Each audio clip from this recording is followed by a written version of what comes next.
Eh, Baik, hari ini kami kelompok 4 akan mempresentasikan jurnal kami yang berjudul Kamera Penjaga Jarak.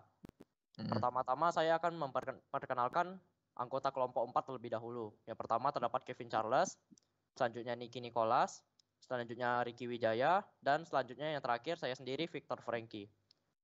Setelah itu terdapat abstrak yang akan saya bacakan. Kamera telah berkembang menjadi berbagai macam, seperti pendeteksi suhu, menghitung jarak antar objek, dan juga sebagai pemantauan keamanan. Dalam penelitian ini akan membahas pemanfaatan kamera pendeteksi jarak COVID-19. Tujuannya adalah untuk mencegah dan mengendalikan penyebaran COVID-19. Dalam kamera terdapat sensor pendeteksi jarak dekat. Jika terdapat orang yang jaraknya sangat dekat atau jarak antar orang berdekatan, mesin tersebut akan mengeluarkan suara sebagai penanda peringatan. Dengan begitu, dapat mempermudah pihak keamanan dalam screening atau mendeteksi yang gejalanya mirip dengan COVID-19. Metode penelitian menggunakan metode penelitian dan pengembangan, atau bisa disebut juga research and development. Research and development merupakan jenis metode penelitian yang bertujuan untuk menghasilkan suatu produk tertentu, serta menguji efektif atau tidaknya suatu produk tersebut. Berikut kata kuncinya, yaitu COVID-19, kamera penjaga jarak, dan social distancing. Selanjutnya terdapat table of content. Yang pertama terdapat abstrak yang sudah saya bacakan tadi. Setelah itu pendahuluan, setelahnya tinjauan pustaka, setelah itu metodologi penelitian, selanjutnya pembahasan, dan yang terakhir kesimpulan dan saran. Setelah itu pendahuluan akan saya bacakan juga. Pertama-tama latar belakang. Virus COVID-19 sudah menyebar ke seluruh penjuru dunia. Hal ini sangatlah meresahkan bagi kita, karena ini sangat mempengaruhi kegiatan kita sehari-hari. Karena kita harus mematuhi protokol kesehatan, menjaga jarak, kerja secara online, dan lain-lain. Penularan COVID-19 ini sudah menyebar ke seluruh penjuru dunia, sehingga angka penularan COVID-19 di daerah kita sekarang ini pun sangat besar. Sebagai contoh, di kota Batam yang terkena COVID sudah mencapai 15.806 orang. Setelah itu, tinjauan pustaka akan dibacakan oleh Niki. Terima kasih kepada Victor. Saya akan melanjutkan presentasi ini. Next. Saya akan menjelaskan tinjauan pustaka. Di sini kita pertama-tama menggunakan metode penelitian kuantitatif. Menurut Creswell, 1944, penelitian kuantitatif adalah sebuah cara penelitian atau penyelidikan tentang masalah sosial yang berdasar pada pengujian yang berhubungan atau diukur dengan angka dan dianalisis dengan prosedur statistik untuk menentukan suatu teori generalisasi prediktif itu benar. Berikutnya adalah metode penelitian deskriptif.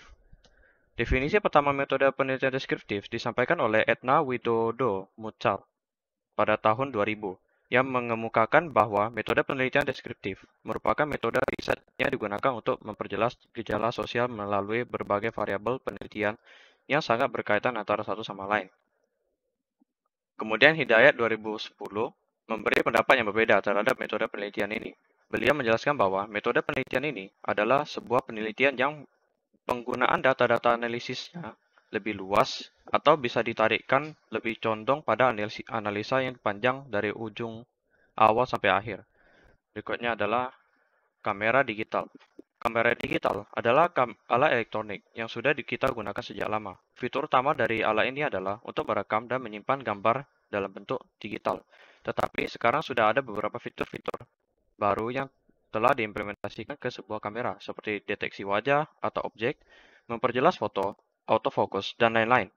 Cara kerja kamera digital yaitu kamera menangkap gambar suatu objek, yang berikutnya dibiaskan melalui lensa kepada sensor CCD atau CMOS, yang hasilnya kemudian direkam dalam bentuk format file yang kemudian disimpan ke dalam media simpan digital berupa memory card. Berikutnya adalah Artificial Intelligence. Artificial Intelligence adalah kecerdasan yang ditambahkan kepada suatu sistem yang bisa diatur dalam konteks ilmiah, atau bisa disebut juga inteligensi artifisial atau hanya disingkat AI. Proses kerja Artificial Intelligence, AI akan diberikan data-data, logika, dan juga algoritma yang membuatnya bisa mempelajari sesuatu secara otomatis atau secara sendirinya. AI akan berulang-ulang menjalankan logika hingga mendapatkan hasil yang dinilai paling sempurna ataupun paling bagus. Next. Berikutnya adalah metodologi penelitian. Rancangan penelitian. Rancangan penelitian yang digunakan dalam penelitian ini adalah metode penelitian kuantitatif. Metode ini merupakan metode yang menggunakan alat ukur atau instrumen penelitian dalam penganalisaan yang bersifat statistik. Pada penelitian ini, peneliti menganalisis beberapa penelitian yang telah dilakukan untuk membandingkan data tersebut. Dari data yang terkumpul dilakukan analisis secara penyeluruhan untuk mendapatkan hasil seakurat mungkin. Hasil data akan digunakan sebagai pacuan yang ingin dicapai oleh peneliti. Metode deskriptif. Pada masa pandemi ini, terdapat beberapa cara untuk mengurangi risiko terinfeksinya dari virus COVID-19 ini. Penggunaan masker, penyemprotan disinfektan, dan menjaga jarak minimal 2 meter. Merupakan cara umum merupakan cara-cara umum yang dapat dilakukan oleh semua orang. Hal ini dikarenakan dalam pengimplementasinya tidak memerlukan biaya yang besar dan alat yang dibutuhkan juga tersedia dan di berbagai tempat. Peneliti memiliki metode menjaga jarak sebagai inti dari penelitian ini dikarenakan dari analisis yang dilakukan dapat disimpulkan bahwa dengan menjaga jarak minimal 2 meter saja dapat mengurangi risiko terinfeksi virus COVID-19 sebesar 85%. Selain itu, menjaga jarak juga tidak memerlukan alat tertentu, karena hal ini dapat dilakukan oleh semua orang. Berikutnya akan dijelaskan oleh Kevin Charles. Baik, selanjutnya adalah pembahasan kenaikan COVID-19. Kasus terkonfirmasi positif COVID-19 pada tanggal 15 Juli 2021 mencapai angka 56.757. Angka tersebut pastinya mengkhawatirkan untuk kondisi Indonesia. Indonesia pun sempat memiliki angka 20.000 orang yang terkonfirmasi positif COVID-19 per harinya. Sehingga Indonesia mengalami kondisi darurat. Berikut data terkonfirmasi positif COVID-19 2021 pada provinsi-provinsi Indonesia. Data-data yang kami ambil ini tentu saja datanya berasal dari source yang terpercaya, yaitu covid19.go.id yang merupakan website resmi dari government Indonesia itu sendiri. Next. Selanjutnya itu pengurangan COVID-19. Menurut Ketua Tim Pakar Satgas COVID-19, Wiku Adi Sasmito, menjaga jarak minimal 1 meter akan mengurangi resiko penularan COVID-19 hingga 85%. Maka dari itu, kami memiliki sedikit inspirasi untuk membuat kamera yang bisa digunakan untuk menjaga jarak hingga 2 meter jauhnya. Kami memanfaatkan teknologi untuk membuat kamera ini bekerja sesuai dengan diinginkan. Teknologi yang dimaksud tersebut merupakan teknologi AI. Teknologi AI. Kamera penjaga jarak menggunakan teknologi kecerdasan buatan. Kecerdasan buatan yang dipakai dalam kamera ini adalah sensor penjaga jarak. Artificial intelligence ini sangat membantu dalam tugas social distancing serta tugas seorang penjaga. Karena dengan alat ini, kamera akan otomatis mengeluarkan suara seperti alarm jika ada seorang yang berjarak lebih kecil dari 1 hingga 2 meter antar orang lain. Selanjutnya akan dibacakan oleh Ricky Wijaya. Baik, kesimpulan dan saran. Kesimpulan dari presentasi kami adalah penelitian bertujuan untuk menemukan solusi dalam mengatasi permasalahan dalam jaga jarak agar tidak terkontaminasi oleh virus COVID-19. Yang kedua, penelitian ini dilakukan dengan menggunakan metode penelitian kuantitatif untuk mendapatkan metode yang efektif, serta metode deskriptif untuk menemukan solusi dari permasalahan yang dibahas dalam penelitian ini. Yang ketiga, terdapat 3 metode umum yang dibandingkan dalam penelitian ini. Ketiga metode itu merupakan metode memakai masker, penyemprotan disinfektan, dan menjaga jarak.